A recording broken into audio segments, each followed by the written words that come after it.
안녕하세요. 러시아에서 운동하는 직장인 장성원입니다. 오늘은 반올판 연골 절제술에 관한 이야기를 해보려고 해요. 원래 이 컨텐츠는 제가 다룰 생각이 없었어요. 왜냐면은 러시아랑 관련이 돼 있는 것도 아니고 이 영상을 찍었었던 것도 무릎을 수술을 하면서 그 과정을 촬영을 하고 제가 러시아 오기 전에 무릎 수술에 관련된 영상을 촬영을 하면서 이제 연습 삼아서 한번 동영상을 만들어 볼까 하는 생각으로 영상을 찍었었던 거거든요. 근데 제가 찍기로 하게 된 이유는 저 말고도 많은 분들이 처음으로 수술하시는 분들이 좀 도움이 됐으면 좋겠고, 그리고 오늘이 이제 제가 무릎 수술한 지 정확하게 2달이 딱 지나는 날인데 회복이 생각보다 너무 좋아서 좀 감사한 마음도 들어서 그래서 영상을 찍게 되었습니다. 수술에 관한 이야기에 앞서서 제가 무릎을 어떻게 다쳤냐면요, 6, 7년 전쯤에 제가 주짓수 스파링을 하다가 이제 무릎을 다쳤어요. 연골이 찢어졌다는 진단을 받고 깁스를 하고 지냈었는데 이게 몇 달 지나고 나니까 좀 걸을만 하고 괜찮아지고 나중에 운동도 해도 별로 아프지가 않은 거예요. 이제 그 상태로 계속 이제 지냈는데 이제 시간이 지나면 지날수록 자꾸 무릎이 이제 부어오르고 안에서 자꾸 뿌득뿌득 소리가 나고 이렇게 되니까 조금씩 아파오기 시작하더라고요. 이제 올해 들어서는 이제 못 견딜 정도로 부는 경우가 몇 번 생겨서 병원에서 이제 수술을 받기로 했습니다. 진단을 받았던 병원은 강서에 있는 솔병원이라는 병원이고요.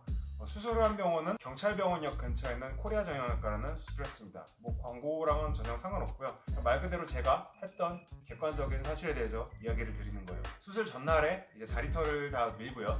저는 밸런스를 맞추려고 양쪽을 다 밀었습니다. 그리고 금식인데 수술 6시간 전 금식이에요. 그러니까 사실상 아침만 굶고 가면 되는 그런 상태였어요. 저 같은 경우 10시 반에 입시를 했고요. 주사 몇 대 맞고 조그만 원 모양 같은 걸로 주사를 놓으시고 풀어오는지 이런 거 보셔가지고 이제 마취기 같은 거 검사를 하시나 봐요. 그런 걸 하고 1시쯤 수술실로 들어가서 수술을 받았습니다.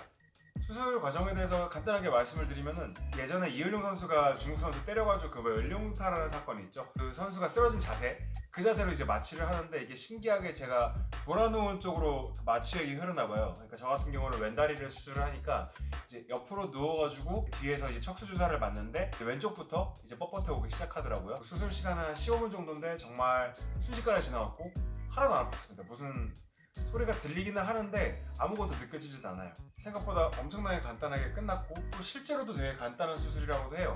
중학생들, 고등학생들도 되게 많이 받는 수술이라고 합니다. 바로 이제 병실에 들어갔는데 하반신 마취다 보니까 이제 소변을 못 보는 상태가 된 거예요. 그래서 첫 소변을 볼 때까지는 제가 음식물이나 음료를 섭취를 할 수가 없어요. 한 3, 4시간 정도 지나서 마취가 풀리고 이제 화장실 갈 것 같은 상태가 돼서 그때 이제 첫 끼를 먹었죠. 솔직히 수술보다도 물을 못 마시는 게 너무 힘들었어요. 왜냐 아침부터 아무것도 마시질 못해서 거의 12시간 가까이 아무것도 못 마시는 상태가 지속이 되었던 거죠. 그 링겔 같은 거를 계속 맞고 있는데 거기에다 이제 무통 주사를 놔주세요. 동그란 약간 캡슐 같은 거에 들어있는데 이제 그게 국가에서 허락한 진짜 유일한 마약이라고 합니다. 그러니까 많이 맞으라고 얘기를 하더라고요, 제 지인분이. 그에 별도로 아침, 점심, 저녁으로 계속해서 주사를 맞습니다. 링겔에다가 주사를 계속 놔주셔가지고 솔직히 다른 거보다 그 링겔 꽂고 있는 게 좀 많이 불편했습니다. 이 전방 십자인대 수술하고 다르게 연골판 수술은 이게 생각보다 통증이 많이 없더라고요. 저는 무통 주사 때문인 줄 알았는데 바로 발을 디뎌도 별로 아프지가 않고 복발 집은 채로 그냥 잘 돌아다녔던 것 같습니다. 수술한 첫날에도요. 수술한 당일날에는 누운 채로 일어나지 못하게 해요. 왜냐면 그 마취 주사를 맞았던 게 척수에 맞는 주사이기 때문에 척수액이 흘러나와서 일어설 경우에 두통이 동반될 수가 있다 그래요. 그래서 최대한 누워있으라고 하더라고요. 저 같은 경우는 그냥 돌아다녔습니다. 물론 여러분도 원하시면 돌아다니셔도 되지만 전 추천드리진 않습니다. 그렇게 일주일을 입원을 했는데 밥이 너무 맛이 없어서 솔직히 약간 모욕감을 느꼈습니다. 이건 좀 아니다 싶어가지고 아침만 그냥 먹는 둥 마는 둥 하고 점심 저녁은 그냥 아주머니께 말씀드려서 그냥 안 먹겠다고 하고 배달 같은 거 시켜서 먹고 그랬습니다.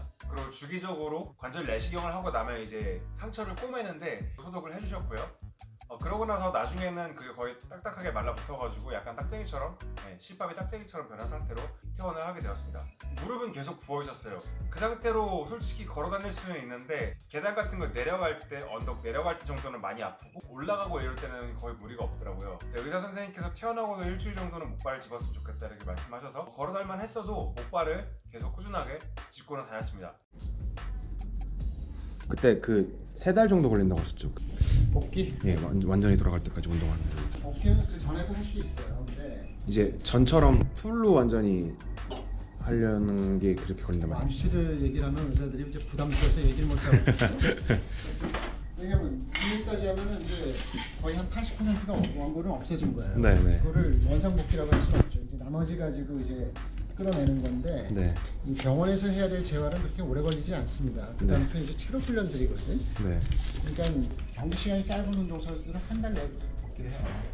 그 이후에 재활 운동을 시작했는데 운동을 하는 입장이기 때문에 재활 운동을 진짜 빡세게 해야 된다는 얘기를 너무 많이 들어서 좀 긴장을 하고 이렇게 운동하는 영상도 많이 찍었는데 생각보다 그렇게 힘들지가 않더라고요. 그리고 뭐 전방 십자인대 수술 하시는 분에 비해서 저 같은 경우는 각도가 너무 빨리 나와 버렸어요. 무릎을 이렇게 접었다 폈다 하는 각도를 이제 CPM이라고 하는데 기계가 있어가지고 그거를 이제 강제로 만드는 동작을 옆에 하고 계시는데 저 같은 경우는 그게 없이도 거의 바로 그 수술하고 일주일 되자마자 무릎 각도가 거의 다 나와버렸어요. 저 같은 경우는 굉장히 회복이 빨랐던 편이죠. 평소에 하체 운동을 꾸준히 하셨다 그러면은 좀 더 회복이 많이 빠른 것 같아요. 그 UFC 정찬성 선수 같은 경우는 전방 십자인대 수술이었음에도 불구하고 거의 2주 만에 풀스쿼트 자세가 나왔다고 해요. 그러니까 그만큼 평소에 자기 관리를 얼마나 했느냐가 회복하는데 이제 중요한 요점이 되는 것 같습니다.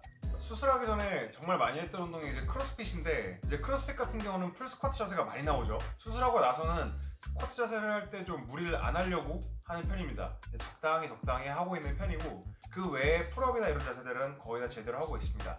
그리고 지금 같은 경우에 제가 수술한 지 이제 2달 정도 지났다고 했고 운동에 지금 복귀한 지는 2주 정도 됐는데 주짓수 같은 경우도 거의 풀 스파링을 다 하고 있어요. 단 끝나고 항상 이렇게 아이싱을 하고 혹시나 모를 이제 붓기에 대비해서 이렇게 관리를 해주고는 있습니다.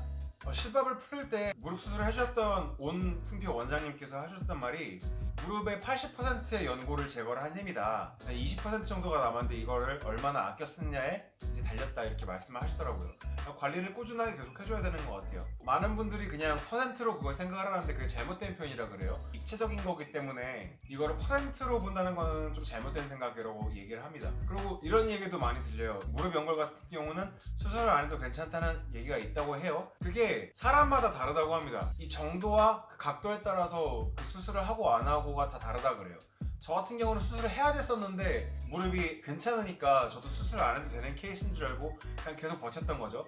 근데 그것도 원장님이 되게 적절하게 설득을 해주시더라고요. 무릎 안에 이렇게 쿠션이 있는 역할을 하는 게 연골인데 이제 예를 들어서 그게 방석이라고 생각을 해보자. 방석이 예를 들어서 터져 나왔다. 그러면 터져 나온 솜이 그 안에서 왔다 갔다 거리는데 그거를 다시 집어넣어서 쓰지는 못하고 그거를 당연히 제거를 해야 되지 않겠느냐 이렇게 설명을 하시더라고요. 그 소리를 듣고 그냥 수술해야겠다 이렇게 생각을 했습니다. 여러분한테 이렇게 말씀을 드리고 싶어요. 생각보다 그렇게 큰 수술이 아닙니다. 너무 걱정하지 않으셨으면 좋겠어요. 이제 전방이나 후방이나 십자인대 수술에 관련된 거면은 조금 더 무겁게 받아들이실 수는 있지만 그냥 반월판 연골 제거 수술 같은 경우는 생각보다 그렇게 힘들지 않다 이렇게 말씀을 드리고 싶고요. 그리고 가격 같은 경우는 다 합쳐서 한 입원비까지 제가 일주일 정도 입원했는데 그거 다 합쳐서 130만 원 정도 나온 것 같아요.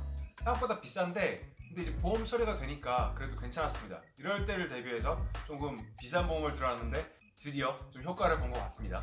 자, 오늘의 영상 요약 첫 번째, 반월판 연골 제거술은 그렇게 힘든 수술이 아니다. 영상 요약 두 번째, 평소부터 하체 운동을 잘해서 관리를 해줘야지 회복이 더 빠르다. 영상 요약 세 번째, 사람의 몸은 어떻게 될지 모르니까 항상 미리미리 대비하고 보험에 들어놓자. 제 영상이 도움이 되셨다면 좋아요와 구독 부탁드리겠습니다. 그리고 항상 건강한 무릎으로 운동하시기 바라겠습니다. 감사합니다.